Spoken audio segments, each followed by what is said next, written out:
দূর দূর, হঠাৎ করে কেন যে এত চুল ঝরছে বুঝতেই পারছি না। কতদিন হয়ে গেল চুল ওঠা আর থামছেই না। না, এমন হতে থাকলে তো মাথায় টাক পড়ে যাবে। না না না, আজ রাজবৈদ্যের কাছে পরামর্শ নিতে হবে। কি ব্যাপার মহারাজ, আজ আপনাকে এমন চিন্তিত দেখাচ্ছে কেন? জীবনে বড় দুঃখ গোপাল, মন মেজাজ একদম ভালো নেই। সে কি, কি হয়েছে মহারাজ? গোপাল থাকতে দুঃখ কিসের? আর বলো না, মাথার চুলগুলো আজকাল ঝড়ে পড়া পাতার মতো পটপট করে ঝরে যাচ্ছে। আমি তো জানি কেন এমন হচ্ছে, কিন্তু এখনই মুখ খুললে চলবে না। আর একটু বেশি বিপদ বাড়লে তখন মাঠে নামবো। তাই বলুন। এ তো খুব ছোট ব্যাপার, চুল ঝরলে টাক পড়বে, আর সেটা পড়া কত ভালো জানেন? কথায় আছে, যত বড় টাক তত বেশি টাকা। তুমি চুপ করো তো বাপু। যদি টাক থাকলেই টাকা হতো, তাহলে তোমার টাকা কোথায়? যেটা বোঝো না সেটা নিয়ে কথা বলো না। তাই না তাই, মহারাজের ঝরছে চুল, চিন্তার ভাঁজ মাথায়। গোপাল যতই চেষ্টা করুক, চিড়ে ভিজবে না কথায়। তোমরা সকলে থামো তো দেখি। ও রাজবৈদ্য, তুমি এর কিছু উপায় বলো। আগে মহারাজ, অনেক সময় দেহে ওই লৌহের পরিমাণ কমে গেলে এমন চুল ঝরে। আপনি বরং পালং শাক, ওই কিশমিশ, কলা ও আরো কিছু ফল আমি বলে দিচ্ছি, সেগুলো বেশি করে খান। আচ্ছা আচ্ছা আচ্ছা, তবে তাই করে দেখি।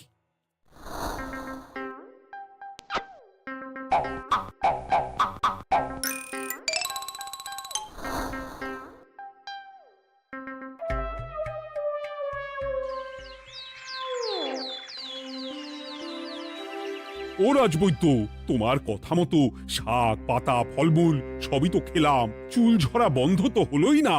তো জানতামই এমন হবে। কিন্তু মহারাজ, এমনটা তো হওয়ার কথা নয়। কিন্তু হচ্ছে তো। আরে আমার সাধের চুল, কোথায় চলে গেলি সব? এর জন্য তুমি দায়ী। তুমি এর জন্য শাস্তি পাবে বৈদ্য। আমাকে আমাকে ক্ষমা করে দিন মহারাজ, এমনটা হবে এ তো আমি ভাবতেই পারিনি। কিছু মনে করবেন না মহারাজ, ছোট মুখে বড় কথা বলছি, কিন্তু সত্যি এখানে রাজবৈদ্যর কোনো দোষ নেই। ওকে শাস্তি দেওয়াটা ঠিক হবে না মহারাজ। দেখেছেন মহারাজ, গোপালের সাহসটা দেখেছেন? আপনার মুখের উপর কথা বলছে। তা বলি, তুমি যখন এতই বোঝো, তাহলে নিজেই একটা আস্ত লোহা খেয়ে দেখো না, তোমার মাথায় চুল গজাচ্ছে কিনা। ঠিকই আছে, এসব মূর্খের মতো কথা কেবল আপনার থেকেই আশা করা যায় মন্ত্রী মশাই। মহারাজ, আপনি বিচক্ষণ মানুষ, আমার শুধু অনুরোধ, আরেকবার ভেবে দেখবেন। ঠিক আছে, রাজবৈদ্যকে আমি শাস্তি দেব না, কিন্তু সকলের জন্য আমার একটা ঘোষণা আছে। কি ঘোষণা? আমার এই কঠিন সমস্যা যে দূর করে দিতে পারবে, তাকে আমি বিশেষ পুরস্কারে ভূষিত করব। এই তো পেয়েছি, এই সুযোগ কোনোভাবেই হাতছাড়া করা চলবে না। এবারের সমস্যাটা সত্যি বেশ কঠিন। কি করলে যে মহারাজের চুল পড়া বন্ধ হবে সেই উপায় মাথাতেই আসছে না। হঠাৎ করে কেন যে এমন হলো কে জানে।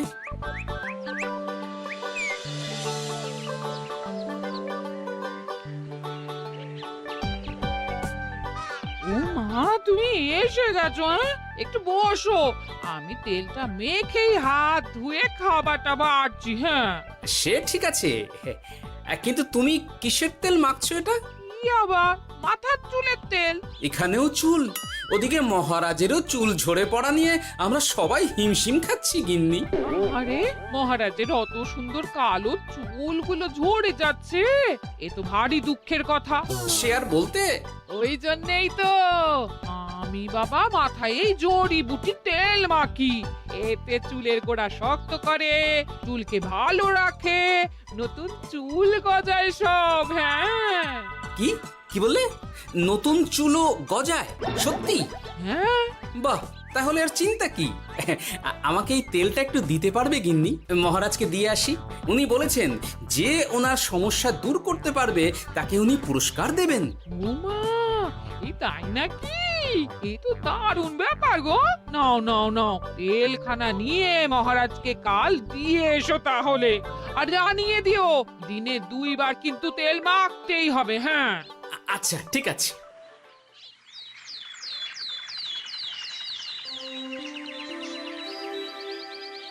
কোনো উপায় খুঁজে পেলে তোমরা?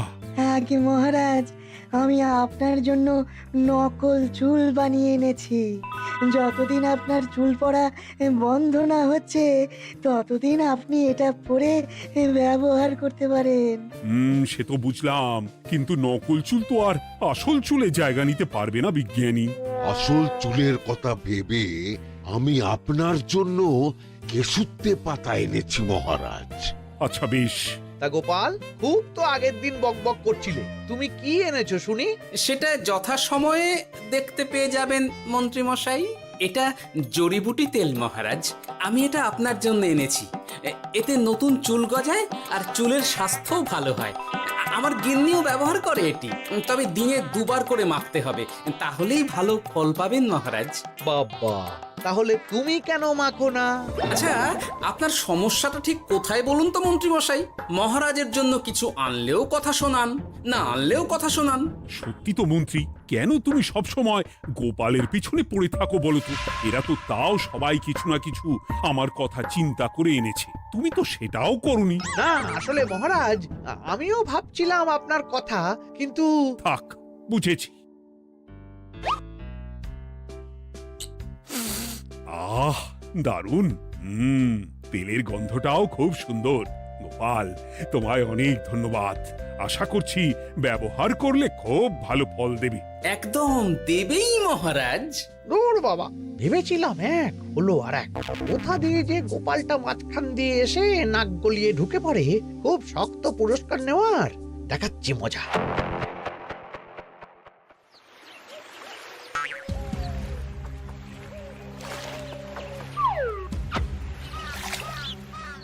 এবারে গোপালের তেল দিয়েই সব কিছু তোলপাড় করব।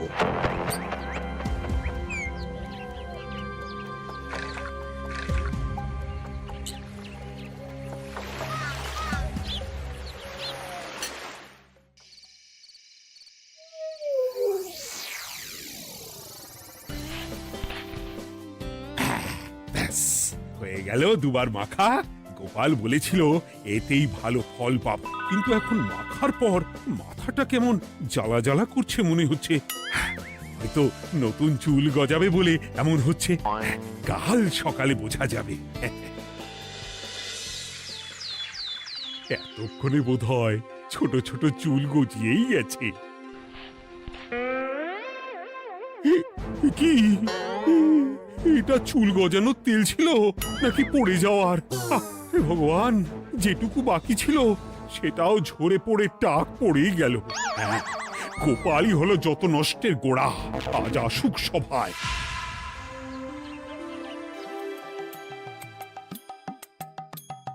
এই যে এখন এলেন উনি। ও কি মহারাজ, আপনি এমন কাপড় মাথায় জড়িয়ে বসে আছেন কেন? তুমি আর এমন প্রশ্ন জিজ্ঞাসা করো না গোপাল, তোমার দয়াতেই মহারাজের এমন অবস্থা। মানেটা আমি তোমায় দেখাচ্ছি, দাঁড়াও। এই যে গোপালের দেওয়া তেল মেখেই আমার এমন হয়েছে, আর তার জন্য আমি তোমাকে কোনোদিনও ক্ষমা করব না গোপাল। বিশ্বাস করুন মহারাজ, আমার গিন্নিও মাখে এই তেল, কিন্তু এমন কিছু তো এখনো পর্যন্ত ঘটেনি। আমি আর কিচ্ছু শুনতে চাই না। আমার মাথা ভর্তি চুল আমি ফেরত চাই। যতদিন না আমার মাথার সব চুল ফিরে আসছে ততদিন আমি তোমার মুখও দেখতে চাই না। মহারাজ, আপনার কোনো চিন্তা নেই, আমি তো আছি। এবার এই সমস্যার একটা সমাধান আমি করেই ছাড়বো। কি ব্যাপার, মন্ত্রী মশাই এত লাফাচ্ছে কেন? এসবের পেছনে আবার ওনার হাত নেই তো? না, ব্যাপারটা পরে দেখতে হচ্ছে।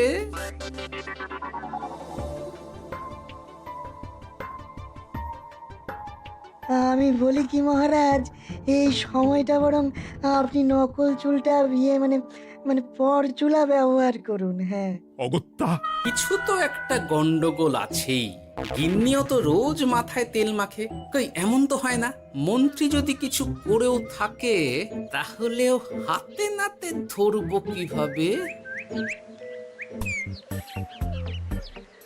ও কি গো গোপাল দাদু, এখন এই সময় তুমি রাজসভা ছেড়ে এখানে? তোদের দাদু আর রাজসভায় যাবে না রে?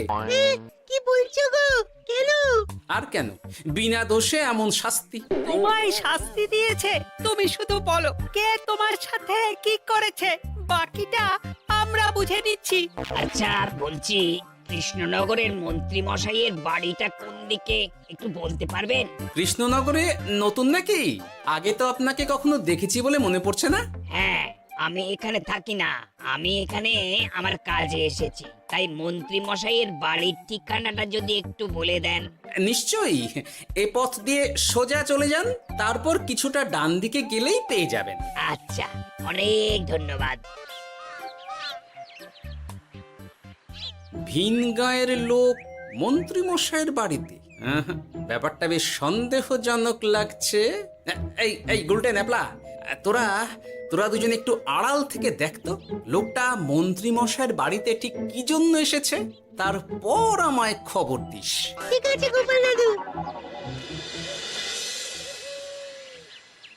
তোমার আবার এখানে আসার কি দরকার ছিল? আমি তো বলেছি যে আমি ঠিক গিয়ে তোমার পাওনা গন্ডা মিটিয়ে দেবো। মিটিয়ে দেবে? কতদিন হয়ে গেছে জানেন? দেখো, হয় আমার কীটনাশক আর সার সব ফিরিয়ে দিন, নয়তো আমার জিনিসের দাম মিটিয়ে দিন। কীটনাশক, সার আর কি করে ফেরত দেবো বলো? ও তো সব পুকুরের জলে মিশে গেছে। ওসব আমি জানি না, আমার পাওনা গন্ডা মিটিয়ে দিন, ব্যাস। চল চল, এখনই তাহলে গোপাল দাদুকে গিয়ে সব জানাই। চল চল। দাদু, ও গোপাল দাদু। তোরা এসে গেছিস? আয় আয় আয় আয় আয়। মন্ত্রী মশাইয়ের মুখ থেকে অনেক খবর পেলাম। তাই নাকি? কি শুনি? মন্ত্রী মশাই ওই লোকটার কাছ থেকে অনেক কীটনাশক সার নিয়েছে, কিন্তু এখনো জিনিসের দাম মেটায়নি। হ্যাঁ, ওই জন্যই তো মন্ত্রী মশাইয়ের উপর লোকটা খুব লেগেছিল, হুমকিও দিয়েছে 1 সপ্তাহের মধ্যে জিনিসের দাম সব মিটিয়ে দিতে হবে। তাই নাকি? কিন্তু কীটনাশক সার নিয়ে মন্ত্রী মশাই কি করবে? সেটা তো বলতে পারবো না দাদু। তবে হ্যাঁ, মন্ত্রী মশাই ওই লোকটাকে বলছিল যে ওই সব কীটনাশক সার পুকুরের জলে মিশে গেছে। কি বললি? পুকুরের জলে? আচ্ছা, এবার দুয়ে দুয়ে 4 করা গেল। অনেক ধন্যবাদ রে তোদের। বল বল, তোরা কি খাবি? কিচ্ছু লাগবে না গোপাল দাদু, তবে ভোলা বয়ের আর মিষ্টি খাওয়ালে। আচ্ছা আচ্ছা। কি করে যে মহারাজকে আসল ব্যাপারটা বোঝাই, কিছু তো একটা উপায় বের করতেই হবে।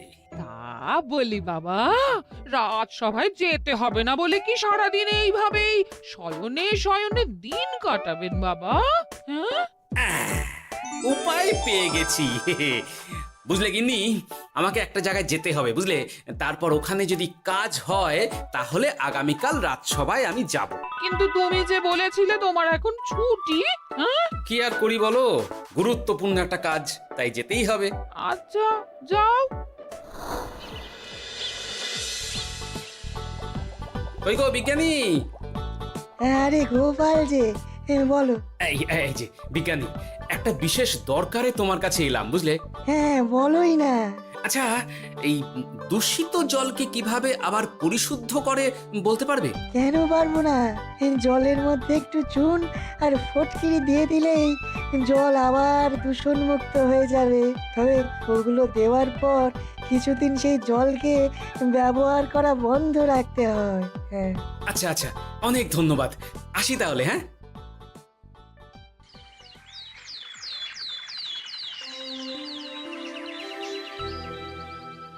ছায়া পড়েছে, ছায়া পড়েছে।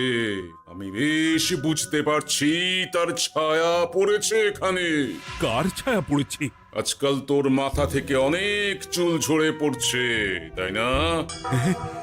আগে হ্যাঁ সাধু বাবা, আপনি একদম ঠিক কথা বলেছেন। ও বাবা, এই আবার কোথা থেকে উদয় হলো? আরে আমি একা গিয়ে সেই স্নানের পুকুর পরিদর্শন করতে চাই। যথা আজ্ঞা বাবা।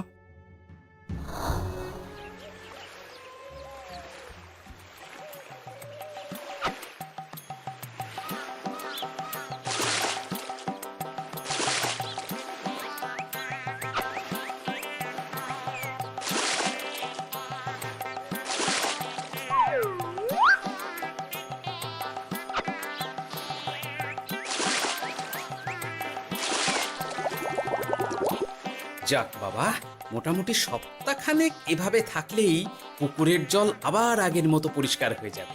এবার শুধু মহারাজকে একটু বুঝিয়ে বললেই হয়ে যাবে।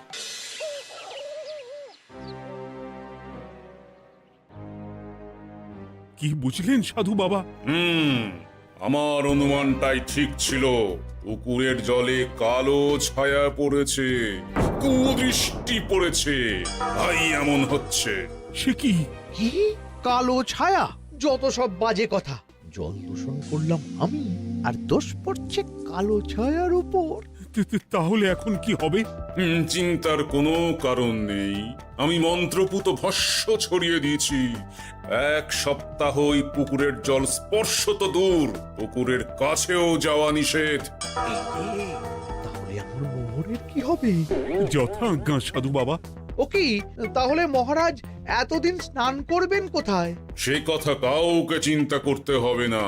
মহারাজের ওপরে কালো ছায়া পড়া জল পড়েছে, তাই আগে সেটা শোধন করতে হবে। আমাকে তাহলে কি করতে হবে সাধু বাবা? আমার শিষ্য গোপাল আমাকে আগেই এই বিষয় জানিয়েছিল। আমি তার হাত দিয়েই তোর স্নানের জল পাঠিয়ে দেব।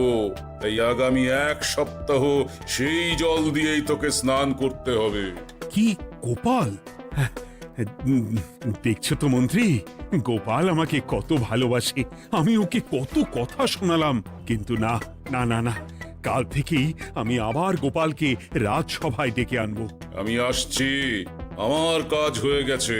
আর হ্যাঁ, তোর স্নানের পুকুরের চারিদিকে প্রহরীর বন্দোবস্ত কর। কাক পক্ষীও যেন ওখানে প্রবেশ করতে না পারে। আচ্ছা বাবা, আচ্ছা।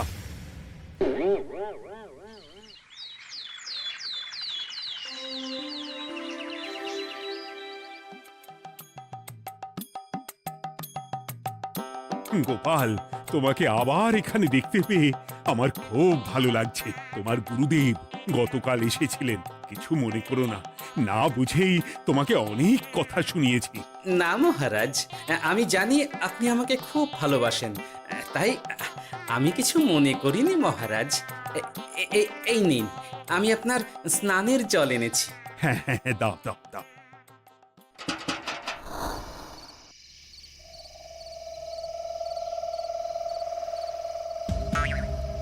ও বাবা, পুকুরের কাছে যে গিয়ে দেখবো সে উপায় নেই। চারপাশে প্রহরীতে ভর্তি। তাহলে কি সত্যি সত্যি কালো ছায়া পড়েছে? ভালোই হলো, পাওনাদারকে বলে দেবো কীটনাশকটা জালি ছিল। হি হি।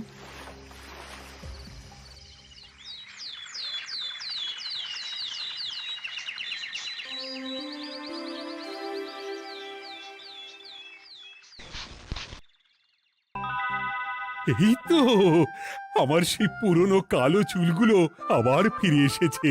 আহা, কি যে আনন্দ হচ্ছে দেখে। আজ 1 সপ্তাহ সম্পূর্ণ হলো। গোপালের জন্য আমার স্নানের পুকুর থেকে কালো ছায়া দূর হয়েছে। আমাকে এই সমস্যা থেকে দূর করার জন্য আমি গোপালকে 100টি মোহর উপহার দিতে চাই। ধন্যবাদ মহারাজ। দূর, আমার আর ভালো লাগে না। সব সময় গোপালই মোহর পায়, এটা তো আমার পাওয়ার কথা ছিল। এদিকে আজকে পাওনাদারও আসবে।